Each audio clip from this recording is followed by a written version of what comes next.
El día de hoy no tengo una lectura específica que leer. Le decía a Jaime, digo, la verdad no me acuerdo, pero para no errarle voy a decir que he predicado sobre la resurrección 20 veces. Entonces puedo predicar 30, 40 o 50 veces más, porque de esto se trata, el que el Señor Jesucristo haya venido a dar su vida, que un día iba Él a ser levantado de los muertos para confirmar todo lo que está escrito. Pero aunque no traiga yo una lectura, les voy a pedir que inclinemos nuestro rostro. Y sobre todo si estás tú aquí por primera vez o eres la primera vez que vienes a una iglesia cristiana, que el Señor te bendiga y te ayude a que lo que vas a escuchar afecte tu vida como ha afectado la de nosotros. Si me acompañan, Padre, queremos darte gracias por permitirnos celebrar este hermoso evento que ha tomado lugar en nuestras vidas por tantos años y que nunca deja de ser algo hermoso, algo nuevo, algo glorioso. Y por ello te alabamos, Rey, y te damos gracias. Y ahora venimos, Padre, en el nombre de tu amadísimo Jesucristo, que está sentado a tu diestra, Señor, a pedirte que nos ayudes en que al escuchar lo que se va a predicar el día de hoy, afectes nuestras vidas. Que algo de lo que se vaya a hablar, Señor, se quede en lo profundo de nuestro corazón y nos afecte por toda la eternidad.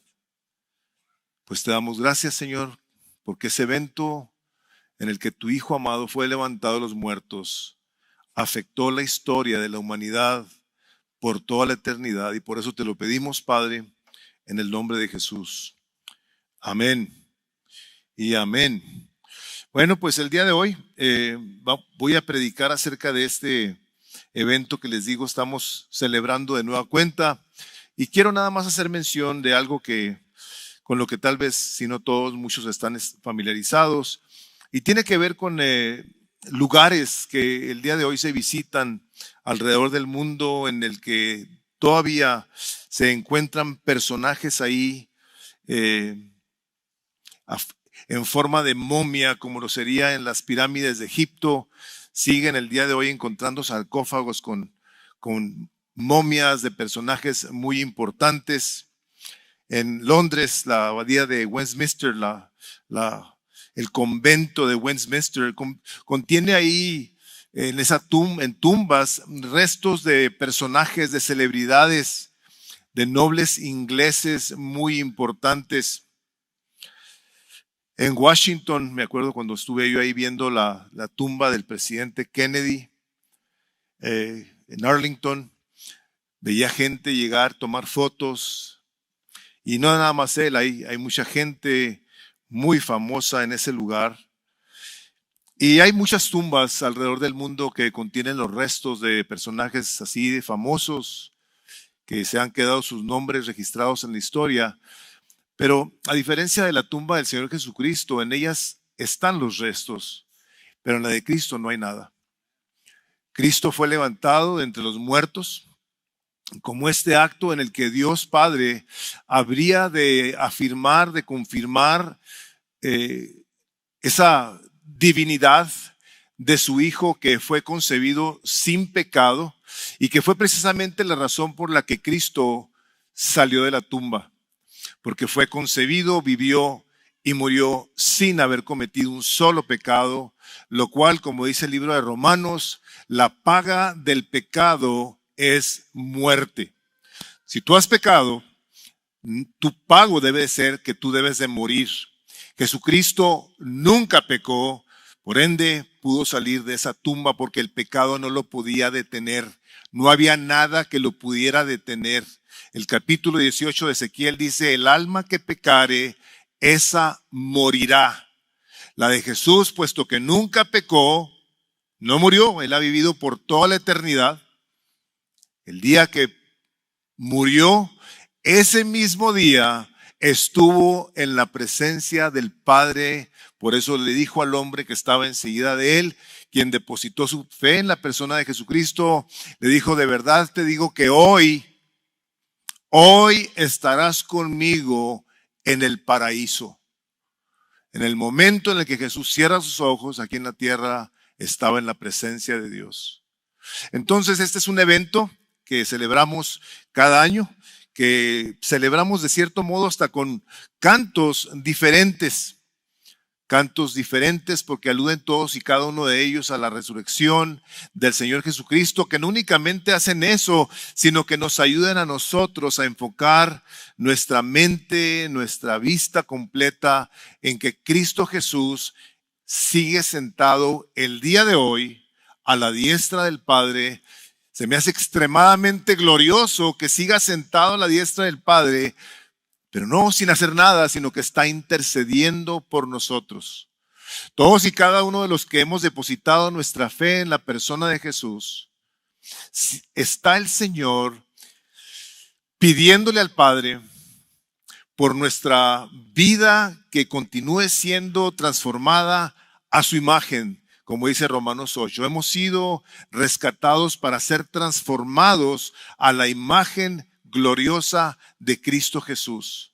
Ahí está Él, pidiéndole al Padre por ti y por mí.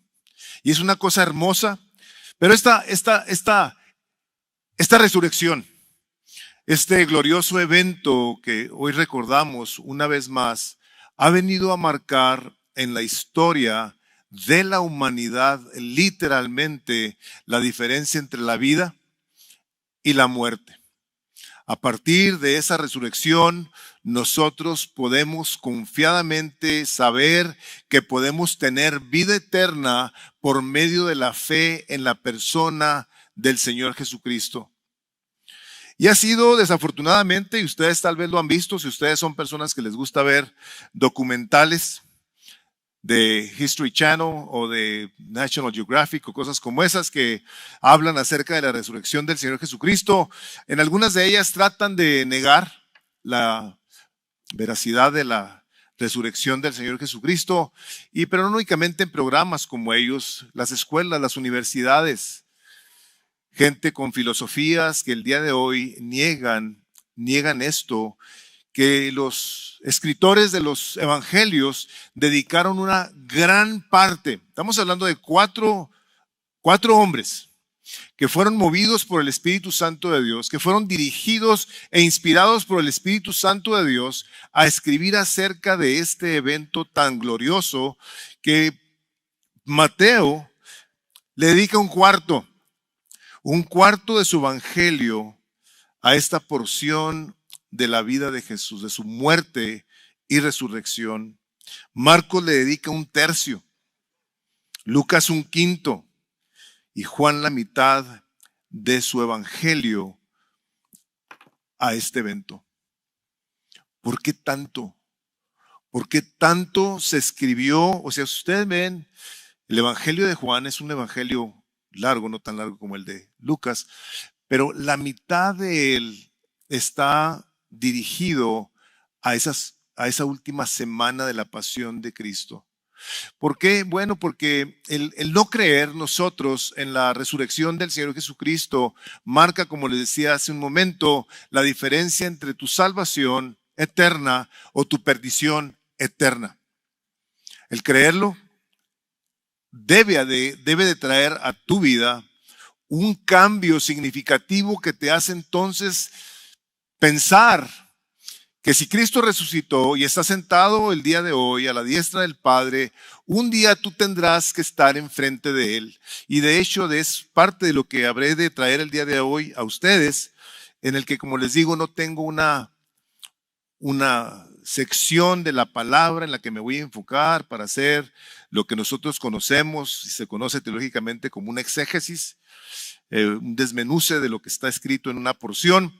Tengo varias, tengo 10. Y el propósito de mi sermón es que veamos las implicaciones de la resurrección. El propósito es que veamos la trascendental importancia de creer en la resurrección de Cristo. Esto espero que el día de hoy tenga algo que ver en ti. Y si tú eres una de las personas que tú dices, yo soy cristiano, tú debes de vivir diferente. Debes de vivir diferente porque la resurrección de Cristo ha tenido, o debe de haber tenido en tu vida, un poder tal que ha cambiado tu manera de pensar, tu manera de dirigirte a Dios, tu manera de dirigirte a tus familiares, a tus conocidos, a tus hermanos creyentes. Pero antes de empezar nomás mencionar, Cristo tuvo que venir. Cristo tuvo que venir y es importante que tengamos eso bien claro. Les voy a leer del Evangelio de Lucas, del capítulo 19, porque ahí está clara la razón por la cual Cristo tuvo que venir. Dice el capítulo 19 del Evangelio de Lucas, el versículo 10, dice, el Hijo ha venido a buscar y salvar lo que se había perdido. Él vino a salvar, no vino a ser un buen maestro, no vino a enseñarnos moral, a cómo ser buenas personas. No, Él vino a salvar lo que se había perdido, lo cual tomó lugar en el huerto del Edén. En el momento en el que Adán y Eva deciden, porque no eran robots, les dio el Señor la libertad de escoger, de decidir. El día que decidieron ellos rebelarse contra Dios, habiéndoles dicho Dios Padre, el día que coman del fruto, morirán. A partir de ese momento, toda la humanidad se perdió. Ahí entró por medio de Adán y Eva ese pecado que nos ha venido a afectar absolutamente a todos, prácticamente y literalmente desde que nacemos. Por eso vemos a las criaturas desde chiquitas siendo tan terribles, en ocasiones tan rebeldes, tan desobedientes, tan berrinchudos. ¿Por qué? ¿Ustedes les enseñaron a ser así? Lo traemos por dentro. No más que a unos no se les quita. Seguimos hasta el día de hoy pataleando y gritando y diciendo locura y media, ¿verdad? ¿A qué vino a salvarnos de qué? Vino a salvarnos de la ira de Dios. Dios en su santidad perfecta, en su bondad, en su justicia. Si alguien violaba esa justicia perfecta de Dios, tendría que pagar la consecuencia. Por eso Dios es justo, porque Él no va a permitir que alguien se burle, se rebele contra Él y se salga con la suya. No lo va a permitir. No lo permitió y lo vimos comprobado en la muerte de Cristo en la cruz. Tuvo alguien que venir a cumplir esa ley y a ponerse en nuestro lugar y no podía ser alguien que Dios no hubiera mandado. Al perfecto Hijo de Dios, sin mancha ni pecado. Vino a salvarnos no únicamente de la ira de Dios, vino a salvarnos del poder del maligno. El maligno, dice la palabra de Dios en 1 Juan, que el día de hoy al creyente no lo toca. Aunque haya personas que le atribuyen tantas cosas al diablo, te voy a pedir que antes de que lo hagas, te pongas a pensar en lo que tú estás haciendo y pensando y diciendo, y a ver si es el diablo el que lo hizo. No le andes queriendo echarle al diablo la culpa de que te dieron una multa.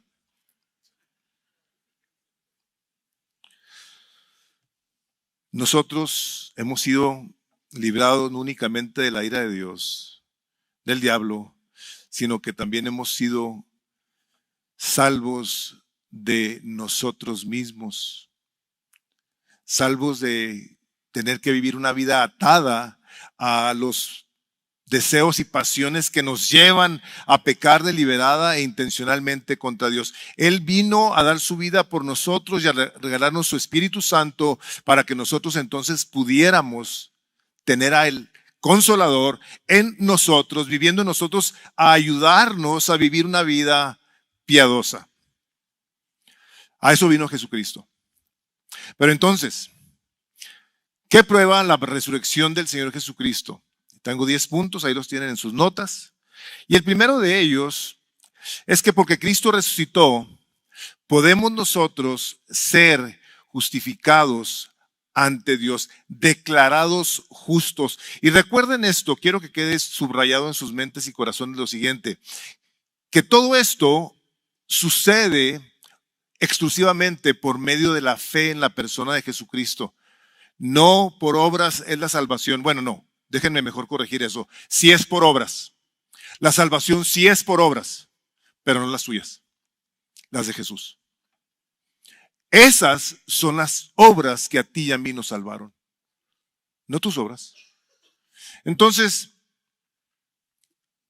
el hecho de que Jesucristo haya venido a dar su vida por nosotros, dice Romanos 4:25, el cual fue entregado por nuestras transgresiones y resucitado por causa de nuestra justificación.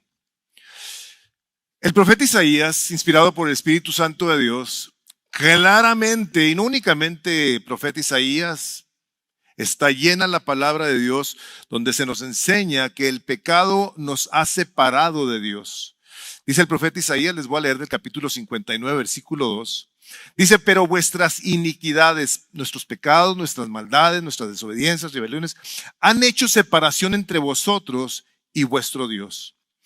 Y vuestros pecados le han hecho esconder su rostro de vosotros para no escucharnos. Una persona que el día de hoy no ha reconocido al Señor Jesucristo como su Salvador, dice la palabra de Dios que sigue viviendo en sus pecados. Y aunque tú ores y le pidas a Dios y creas en Dios, si tú no te has arrepentido de tus pecados y has reconocido a Cristo como tu Salvador, dice la palabra de Dios que Él no te va a escuchar. No te va a escuchar. Dios es bueno y misericordioso y su amor se manifiesta a toda la creación. Por eso cuando vemos Juan 3:16, porque de tal manera amó Dios al mundo, amó al mundo y le muestra su amor en todo tipo de formas y maneras. Que tengas un trabajo, que tengas salud, que tengas casa, que tengas carro, etcétera, etcétera, etcétera. Esa es la bondad de Dios. Pero su amor particular se demuestra por medio del Evangelio de Jesucristo. Por eso lo predicamos aquí. Por eso tú y yo como creyentes tenemos la responsabilidad de hablar de lo que Cristo vino a hacer en la cruz por nosotros. Que a la hora de que reconocemos que somos pecadores, pedimos perdón, nos arrepentimos, somos declarados justos por Él. Él es el que nos declara justos, no nosotros. Romanos 3:23, no hay justo ni uno solo. Nosotros tenemos que hablarnos el Evangelio de esa manera, decir, yo soy injusto, aunque Cristo me ha declarado justo. Por su sangre, por su muerte, pero por su resurrección.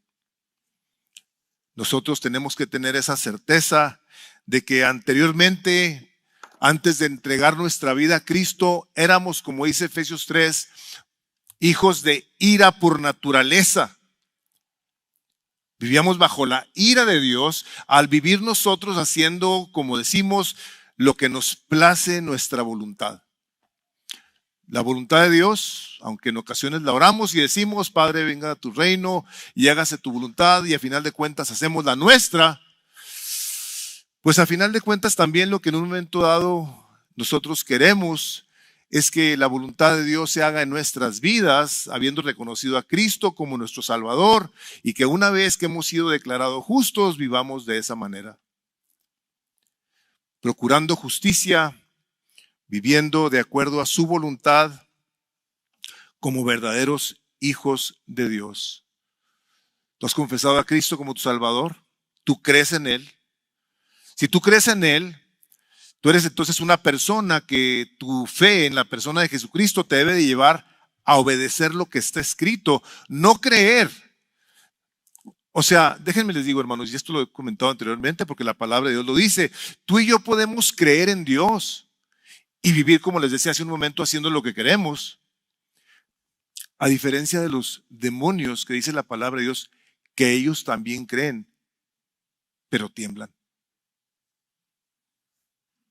Ellos saben lo que les espera. Saben que el día del juicio final van a ser enviados al lago de fuego que no se va a apagar por toda la eternidad. La segunda cosa es que la muerte fue vencida con la resurrección de Cristo. Tienen ahí su recuadro que dice en 1 Corintios 15:21, porque ya que la muerte entró por un hombre, por Adán, por ahí entró el pecado, a todos nosotros. También por un hombre vino la resurrección de los muertos. La muerte es el enemigo de la humanidad y es el castigo de los pecados de cada uno de nosotros. Hasta el día de hoy, el índice de mortalidad sigue siendo el 100%. No ha bajado. No ha bajado. Ahora, puesto que Cristo, como les decía hace un momento, Cristo como nunca pecó, vivió una vida perfecta y al haber muerto por nosotros y habernos regalado su justicia, nos la regala, nos declara justos delante de Dios Padre como si hubiésemos vivido la vida de Cristo. A ese grado. Ahora, en esta parte que acabamos de leer, entra por un hombre el pecado, pero por otro la vida, la resurrección de Cristo. Por eso el apóstol Pablo, al haber tenido el encuentro que tuvo con el Señor Jesucristo, ya una vez que hubo resucitado, vemos a este hombre que su vida cambia de una manera radical. Andaba en contra de todos los cristianos, llevándolos a los tribunales, a las cárceles, permitiendo que los martirizaran, que les quitaran la vida. Y a este hombre, en el camino rumbo a Damasco, se le aparece Jesús y le pregunta: Saulo, Saulo, ¿por qué me persigues? Cegado, dice: ¿quién eres, Señor, a quien yo persigo? Y le dice: yo soy Jesús de Nazaret, a quien tú persigues. Andaba persiguiendo a la iglesia. La iglesia es el cuerpo de Cristo. Perseguir a la iglesia de Cristo es perseguir a Cristo literalmente. Amar la iglesia es amar a Cristo. No interesarnos la iglesia es no interesarnos Cristo. No podemos despegar una de la otra porque la iglesia es el cuerpo de Cristo. Y Pablo, al haber tenido ese encuentro con Jesús, una vez que empieza el apóstol a predicar el evangelio, a plantar iglesias, escribe con toda la certeza del mundo y pregunta: ¿dónde está, oh muerte, tu victoria? ¿Dónde está, oh sepulcro, tu aguijón? Ya que el aguijón de la muerte es el pecado y el poder del pecado la ley. Pero gracias a Dios que nos ha dado la victoria por medio de nuestro Señor Jesucristo. Él lo vio. Y no únicamente lo vio él y lo vieron los 120 y lo vieron más de 500 personas a la vez. Que fueron precisamente las personas que Dios utilizó para cambiar el resto de la historia de la humanidad. Y gracias a Dios que sigue habiendo personas como algunos de ustedes, y digo categóricamente algunos porque sé que no todos, han tenido ese encuentro con el Cristo que ha resucitado y que ahora vive en sus corazones por medio de la fe. Y que son las personas a quienes el Espíritu Santo de Dios continúa usando para llevar a cabo la obra redentora de Cristo. Lo que falta de la historia de la redención, Dios lo está haciendo a través de ti. Si tú eres una de esas personas. Por eso les digo, hay la diferencia entre la vida y la muerte en aquellos que creemos que Cristo ha resucitado de los muertos. Si tú eres de los que creen de una manera intelectual únicamente, no hay ningún cambio en tu vida, yo te tendría que decir lo siguiente: es muy probablemente que tú estés confundido y que tu fe sea una totalmente superflua, en la que no hay una congruencia entre lo que está escrito y lo que tú vives. Ahí está el termómetro. Esta es la palabra de Dios. El justo por la fe vivirá. Nosotros vivimos por medio de la fe en la persona de Jesucristo, que es el que nos ha dicho ahora cómo es que nos habremos de conducir en la vida. Ahora, el siguiente punto: la resurrección de Cristo nos permite tener una vida nueva al estar unidos con Él. Dice en sus notas, dice Romanos 6:4, por tanto, hemos sido sepultados con Él por medio del bautismo para muerte, a fin de que como Cristo resucitó a los muertos para la gloria del Padre, así también nosotros andemos en novedad de vida. O sea, les digo, cada una de estas cosas es una predicación. O sea, aquí me puedo aterrizar y me puedo quedar en esto. El hecho de que nosotros, a la hora de haber creído en la persona de Jesús, haberle reconocido como el Señor y tomar una decisión, y apunto para allá porque ya está nuestro bautisterio. Una vez que hemos confesado a Cristo como nuestro Señor y en obediencia bajamos al agua a ser sepultados simbólicamente, estamos diciéndole a la gente cuando nos ve que nos bautizamos que estamos siendo sepultados con Cristo. Eso es lo que está pasando. Estamos simbólicamente bajando a una tumba junto con Cristo en su muerte y salimos a resurrección. Una vez que salimos de la tumba, andamos en vida nueva, en una unión con Cristo. Ahora, esto es tan trascendental como todo. No puedo darle mayor importancia a una cosa que a otra. Pero nuestra unión con Cristo, hermanos, nos hace ser uno con Él en todo. Es como cuando una pareja se casa. Todo pasa a ser parte de los dos. Ya todo es de los dos. La vida se vive conjuntamente con la persona con la que se contrae matrimonio y todo es de los dos. Todo lo de Cristo es de nosotros. Todo. Somos coherederos con Cristo Jesús. Todo lo que Dios ha determinado para el Señor Jesucristo está reservado para nosotros. Así es que una de las cosas que nosotros disfrutamos es del poder, de la gracia, la misericordia, el perdón, pero sobre todo la presencia de Cristo en nuestros corazones, si es que hemos creído en Él. Y hago énfasis en esto, aprovechando que algunos de ustedes vienen a la iglesia una vez al año. O sea, perdónenme, no lo estoy diciendo en mala onda. No van a volver hasta el año que entra. Pero si tú eres de esas personas en las que tú crees en las cosas de Dios, pero no vives las cosas de Dios, es porque no has creído en el Cristo de Dios. Tú no has creído lo que Él dice, quién Él es, y que nos ha dado estas hermosas promesas que nos llevan a disfrutar de la vida de una manera completamente diferente.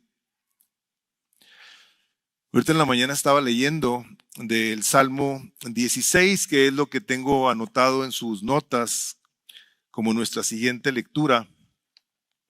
Y les estaba compartiendo de ese salmo que me encanta porque está lleno de, o más bien es una muestra de los afectos que deben gobernar el corazón del hombre. En sus notas dice el Salmo 16:9, por tanto mi corazón se alegra. Vean, cuestiones afectivas, y mi alma se regocija. También mi carne morará segura, pues tú no abandonarás mi alma en el Seol, ni permitirás que tu santo vea corrupción. El rey David, inspirado por el Espíritu Santo de Dios, de una manera profética, escribe acerca de que Cristo Jesús no va a ver corrupción. No la vio.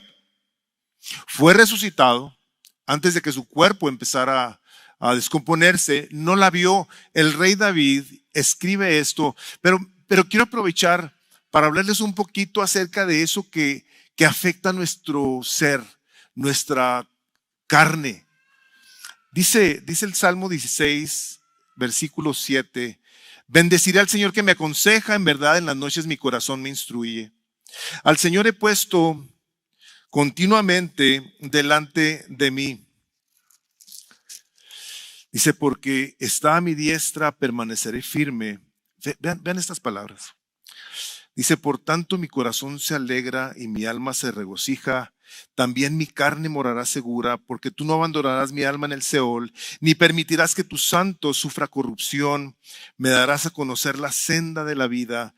En tu presencia hay plenitud de gozo. Vean todo lo que tiene que ver con afectos. En tu diestra hay deleites para siempre. Cuando no tenemos a Dios, cuando no creemos en lo que Dios ha hecho por la persona de Jesucristo, buscamos encontrar, y no voy a usar ninguna de esas palabras porque la verdad que no tienen lugar en un corazón que anda buscando satisfacción en alcohol, en drogas, pornografía, adulterios, etcétera, etcétera, etcétera. Dios es tan bueno, tan increíblemente misericordioso, que nos da el privilegio de disfrutar de los afectos más placenteros que un hombre puede experimentar al tener nuestra fe puesta en la persona de Jesucristo. Deleites a tu diestra para siempre. ¿Sabe? Nosotros fuimos creados para buscar placer. Fuimos creados para buscar placer, nomás que lo buscamos en el lugar equivocado, en cosas equivocadas y en personas equivocadas. Es en la persona de Jesús. Es en lo que Él ha hecho, que nosotros podemos entonces disfrutar de la presencia de Dios. Pues una vez que Cristo murió en la cruz, dice la palabra que el velo del templo fue roto de arriba abajo.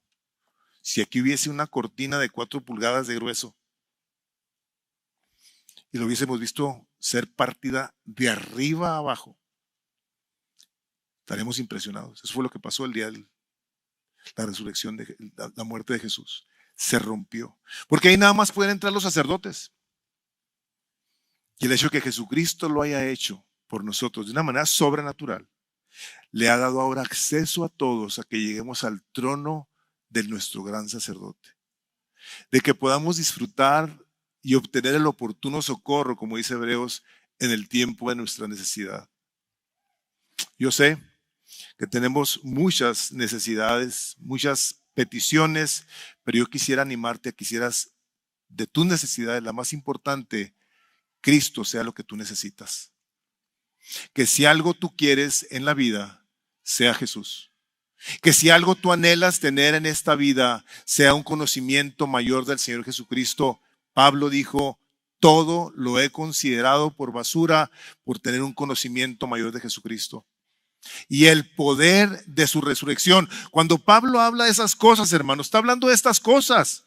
Que la resurrección tiene un poder que afecta el corazón, la mente, la vida, la eternidad de todo ser humano. A la hora de que creemos realmente lo que Él hizo por nosotros en esa cruz. Ahora la verdad, el número 5, dice, la verdad del Evangelio está respaldada por la resurrección de Cristo. Mas ahora Cristo ha resucitado entre los muertos, primicias de los que durmieron. Todos aquellos en el Antiguo Testamento que estaban esperando que regresara el Salvador, que viniera el Rey de los Reyes, aquel que decían, Él va a ser el príncipe de paz, el Dios eterno, a quien se le ha dado el cetro de la gloria del Padre cuando lo esperaban, y Cristo resucita. Esos que esperaban en el Antiguo Testamento a ser salvos, estaban esperando cuando esto sucediera, que tomara lugar. O sea, sabemos que un día va a venir el Redentor. Un día va a venir aquel que va a venir a libertar a todo el cautivo de las cadenas del pecado y de la muerte. Fue Cristo el primero que se levanta de entre los muertos. Y esto es lo que hace, hermanos y hermanas, que el Evangelio, que la palabra de Dios tenga el respaldo que solamente la resurrección de Cristo le puede dar. Todas las profecías que se hicieron en cuanto a Cristo quedan completamente selladas con la resurrección de la cruz, de la tumba. Les voy a leer, como dice 1 Corintios 15, y quiero que lo vean, porque Armando lo mencionó ahorita en la mañana y se me hace importante este capítulo en el que se puede ver acerca de la trascendental importancia de la resurrección de nuestro Salvador Jesús. Si ustedes buscan 1 Corintios 15, que lo predicamos en nuestra sesión pasada, dice en el versículo 12 del capítulo 15 de 1 Corintios, ahora bien, si se predica que Cristo ha resucitado entre los muertos, ¿cómo dicen algunos entre ustedes que no hay resurrección de muertos? Y si no hay resurrección de muertos, entonces ni siquiera Cristo ha resucitado. Y si Cristo no ha resucitado, vana es nuestra predicación y vana también la fe de ustedes. Aún más somos hallados testigos falsos de Dios, porque hemos testificado contra Dios que Él resucitó a Cristo, a quien no resucitó, si en verdad los muertos no resucitan. Porque si los muertos no resucitan, entonces ni siquiera Cristo ha resucitado. Y si Cristo no ha resucitado, la fe de ustedes es falsa. Todavía están en sus pecados. Entonces también los que han dormido en Cristo están perdidos. Si hemos esperado en Cristo para esta vida solamente, somos de todos los hombres los más dignos de lástima. O sea, ¿te habías puesto a pensar en todo esto? Si Cristo no hubiera resucitado, aquí estaremos perdiendo el tiempo. Yo estaría perdiendo mi tiempo habiéndome preparado. Estaríamos tal vez disfrutando viendo un juego en la televisión, de las Chivas o de los América, no sé a quién le van. Pero estaríamos tal vez disfrutando en lugar de estar perdiendo aquí el tiempo, cantándole a nadie, ofrendando para qué, involucrándonos para qué, negándonos para qué. Pero todo ello ha cambiado, porque estos hombres que escribieron estas páginas hablaron con Él. Y sus vidas jamás volvieron a ser iguales. Jamás. Esa resurrección es la que nosotros ahora vemos que viene a confirmar todas las profecías del Antiguo Testamento y que nos dan ahora a nosotros el privilegio de disfrutar de la presencia de Dios el día de hoy, y que si el Señor nos permite vivir mañana y pasado mañana y los días que nos faltan, todo ello porque Cristo resucitó. Si tú el día de hoy no estás disfrutando de la resurrección de Cristo, te digo una cosa, vieras cómo me puede, vieras cómo me duele que tu vida pueda ser tan miserable, habiendo el Dios Padre de nuestro Señor Jesucristo, habiéndolo levantado de la tumba, para darte a ti y a mí esperanza, para habernos declarado justos, para habernos hecho uno con Él, para habernos dado estas esperanzas gloriosas, y no ponerles atención. Se me hace bien tremendo. Se me hace terrible.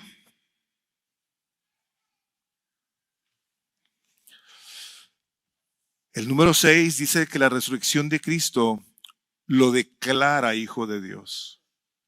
Romanos 1:4 dice, y que fue declarado hijo de Dios con poder, conforme al Espíritu de santidad, por la resurrección de entre los muertos, nuestro Señor Jesucristo. Dios Padre dijo, este es mi Hijo amado, en quien tengo mi complacencia, a él oíd. Y vieron, como se nos predicó este viernes pasado, vieron algunos de ellos la gloria radiante de Cristo al ser transformado delante de ellos. De tal manera que querían hacer ahí una enramada y querían hacer ahí un culto. Al ver a Cristo radiante, con sus vestiduras más blancas que la nieve y más fuertes que la luz. Esta resurrección de Jesucristo es lo que Dios ha usado para decirle al mundo, este es mi Hijo amado, aquel que en él cree no se va a perder, sino que va a tener vida eterna. Este es el Hijo de Dios, el que está sentado a la diestra del Padre en este momento y que está recibiendo de la gloria de todos aquellos que han creído en Él, a la hora no solamente de que cuando cantamos, no, sino cuando vivimos buscando cómo les somos agradables. Cómo a la hora de que nosotros contestamos bien y perdonamos y bendecimos y nos arrepentimos y procuramos el bien y todas las cosas buenas que hacemos, las hacemos con la intención de glorificar su nombre, estamos alabándolo. Es en espíritu y es en verdad, dice el capítulo 4 del Evangelio de Juan. Esos adoradores, dice ahí, son los que Dios busca que le adoren, de acuerdo a la palabra de Dios, movidos por el Espíritu Santo de Dios. No con impresiones subjetivas que inventamos, aquí yo siento de Dios. No, espérate, aquí no sentimos de Dios. Aquí obedecemos a Dios. Dice, se deleita más el Señor en los que le obedecen. Eso es lo que el Señor quiere de nosotros. Obediencia a lo que está escrito. El Espíritu Santo va a usar la palabra de Dios, nos va a guiar a tener una pasión por Cristo.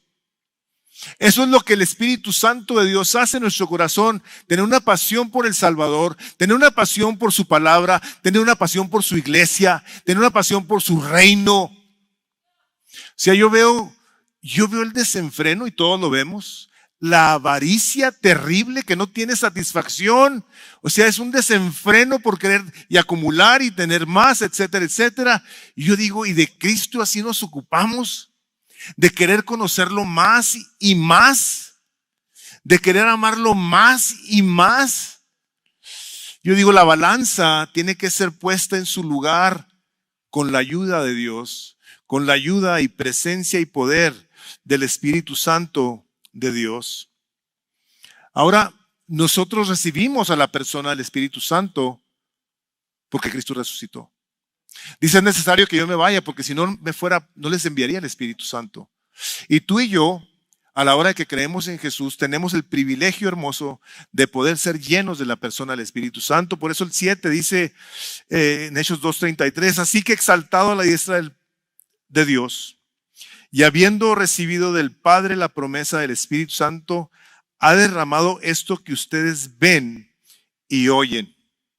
Hermanos, la presencia del Espíritu Santo de Dios se ve en las personas. Se ve en su pasión por el Evangelio, se ve en su pasión por la palabra de Dios, se ve en la pasión por vivir una vida de arrepentimiento, una vida de compromiso, una vida de fe que le agrada, que le da gloria con lo que dice y piensa y hace. Por eso dice Pedro, era Pedro el que estaba predicando aquí. Y dice ahí mismo en el capítulo 2 del libro de los Hechos, y Pedro les dijo, se había puesto de pie y había predicado con poder la palabra de Dios que dice que traspasó sus corazones de tal manera que le dijeron, varones hermanos, ¿qué haremos? Después de que le dijo, ustedes crucificaron al Rey de Gloria. Y la predicación de Pedro traspasa sus corazones.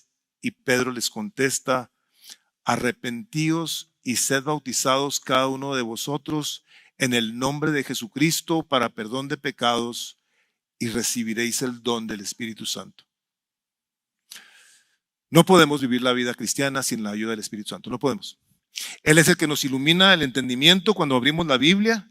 Él es el que nos transforma nuestros afectos carnales, pasionales, terrenales por unos piadosos. Es Él el que nos ayuda a hacer morir lo terrenal en nosotros, que les decía hace un momento, a la hora de estar atados a pasiones y desenfrenos terrenales. Es Él, es el Espíritu Santo de Dios morando en ti, el que trae a tu mente, porque ese es su ministerio, recordarnos la palabra de Dios para la gloria de Cristo, el que luego nos lleva a hacer morir aquello que nos está deteniendo, que nos está haciendo creer que lo que tú estás considerando para traer satisfacción a tu vida es mejor que Cristo. Es Él el que te dice, no, no hay nada, no hay nadie mejor que Cristo. No hay nada sobre la faz de la tierra que te pueda dar lo que Cristo te quiere dar. Y déjame te digo, te quiere dar. Su palabra dice claramente que Dios no quiere que ninguno se pierda, sino que todos procedamos al arrepentimiento. Y voy a seguir con esto, pero tú y yo un día vamos a estar enfrente de Él. ¿Creas en Dios o no? Porque aquí hay gente que no cree en Dios. Tiene que haber. Pero ese día que estemos tú y yo enfrente de Él, no vamos a poder decir, hijo, yo no sabía, Dios, que tú existías. Tú estás aquí. Tú ya no tienes excusa. Porque Dios te ama y te ha hecho saber esto que estás oyendo el día de hoy. El número 8 dice la resurrección de Cristo. Esto me encanta, todo me encanta esto. Dice la resurrección de Cristo nos da una esperanza viva. O sea, todos los días podemos levantarnos y tener una esperanza por la cual vivir. Dice ahí, bendito sea el Dios y Padre de nuestro Señor Jesucristo, quien según su gran misericordia, hermanos, la que no merecíamos, nos ha hecho nacer de nuevo una esperanza viva, mediante la resurrección de Jesucristo de entre los muertos, para obtener una herencia incorruptible, inmaculada, que no se marchitará, reservada en los cielos para ustedes. Tenemos una esperanza viva.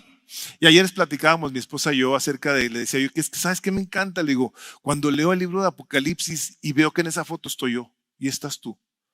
Están mis hijos, están mis yernos, nietas, espero mis nietos, que crean en Jesús. Digo, y eso me da una satisfacción. Me causa un placer saber que todo lo que está pasando en mi vida, en la vida de mis amados, espero en la vida de todos ustedes, tiene un propósito glorioso. O sea, tenemos por qué vivir. Y con una esperanza viva, todos los días, que nos levantamos en donde podemos decir, hoy voy a vivir para darte gloria, Señor. Voy a vivir para hacerte agradable, para saber que tú estás conmigo y que tú, por tu Espíritu Santo, me llenas de ese poder que yo necesito para poder vivir de acuerdo a tu palabra. Por supuesto, la número 9, porque Cristo resucitó, también nosotros resucitaremos con Él. Porque si creemos que Jesús murió y resucitó, así también Dios traerá con Él a los que durmieron en Jesús. Estas son las primicias de todos los que en un momento dado habremos de resucitar con Cristo, habremos de ser levantados, aunque en esta vida haya dificultades y sufrimientos y problemas y tristezas. Hermanos y hermanas, les tengo que decir, nosotros vamos a ser resucitados con Cristo. Y qué glorioso que el día que llegue nuestra partida, nosotros sepamos que cerraremos los ojos por un momento y los vamos a abrir en la presencia de Dios. Así dice la palabra de Dios. Ahora algunos que preguntan, ¿y qué pasa cuando te mueres? Tú vas a ir a la presencia de Dios. Hebreos 9:27 que dice, porque está establecido para los hombres que mueran una sola vez y después de esto el juicio. Vamos a pasar un tiempo con Dios mientras llega ese día. Y por último, el que Cristo haya resucitado significa que un día estaremos frente a Él para ser juzgados. Creas o no. Les voy a leer del capítulo 17 de Hechos y con esto voy a empezar a cerrar. Dice, por tanto, habiendo pasado por alto, 17:30 de Hechos, por tanto, habiendo pasado por alto los tiempos de ignorancia, Dios declara a todos los hombres, Dios declara, no Dios opina, no Dios te sugiere, Dios es el que declara. Esta es la palabra de Dios. A todos los hombres en todas partes que se arrepientan, porque Él ha establecido un día en el cual juzgará al mundo en justicia por medio de un hombre a quien Él ha designado, habiendo presentado prueba a todos los hombres. Este evento histórico que está registrado en la historia de la humanidad, lo resucitó entre los muertos. Ya está registrado en los anales de la historia que Cristo Jesús vivió en esta tierra, que vivió una vida perfecta, que murió y que mucha gente lo vio resucitado. Esto no está en tela de juicios, hermanos. Así lo desmientan todas las cadenas de televisión, todos los maestros de las universidades. Esto no está en tela de juicio. Este es un evento histórico que alteró la vida de toda la humanidad. Y puse precisamente ahí 2 Corintios 5:10, porque tú estás aquí en este versículo. Porque todos nosotros, tú que estás aquí sentado, debemos comparecer ante el tribunal de Cristo para que cada uno sea recompensado por sus hechos estando en el cuerpo, de acuerdo con lo que hizo, sea bueno o sea malo. Quiero cerrar con esto, le voy a pedir al equipo que pase. Ese evento, en mi opinión, debe de ser para una persona no creyente el evento más aterrador de su existencia. Ese evento en el que todo pensamiento, toda palabra, toda acción que has vivido. Ahí Jesús te la hará saber y te va a hacer saber que si tú no te arrepentiste y no quisiste nada con Él en la tierra, tú no tienes por qué estar con Él por la eternidad. Si estás esperando morirte y tener un funeral cristiano y tú no fuiste cristiano, yo te tengo que decir, tú vas a pasar una eternidad apartado de Él. Pero Dios, que es rico en misericordia, con el gran amor con el que nos ha amado, nos da el que nos podamos arrepentir y decir, Jesús, yo reconozco que yo he pecado contra ti, que yo vivo en rebelión desafiante contra ti, contra tu palabra, y te quiero pedir que me perdones. Yo me arrepiento. Y que tomes la decisión de acercarte a Él en tu corazón, porque no es una oración la que te va a cambiar, hermano. Es una decisión que tú tienes que tomar, decir, yo quiero, Cristo, entregarte mi vida. Y vas a necesitar ayuda, y aquí hay quien te ayude. Para eso estamos aquí. Para que si tú eres una de esas personas que el día de hoy dices, sabes que yo estoy viviendo como me da la gana, y me quiero arrepentir, quiero entregarle mi vida a Cristo, ven, queremos orar contigo, queremos enseñarte el camino de la verdad. Y este versículo es el que voy a leer antes de que cerremos con este canto. Dice el capítulo 10 del libro de Romanos, versículo 8, más que dice, cerca de ti está la palabra. Cerca de ti está una palabra. En tu boca y en tu corazón. Así de cerquita de ti. Es decir, esta es la palabra de fe que nosotros predicamos. Que si confiesas con tu boca a Jesús como tu Señor y crees en tu corazón que Dios le resucitó entre los muertos, serás salvo, porque con el corazón se cree para justicia y con la boca se confiesa para salvación. Si tú eres de las personas que crees esto el día de hoy, una de las cosas que se espera de ti por parte de Dios es que lo confieses y digas, Jesús es mi Señor.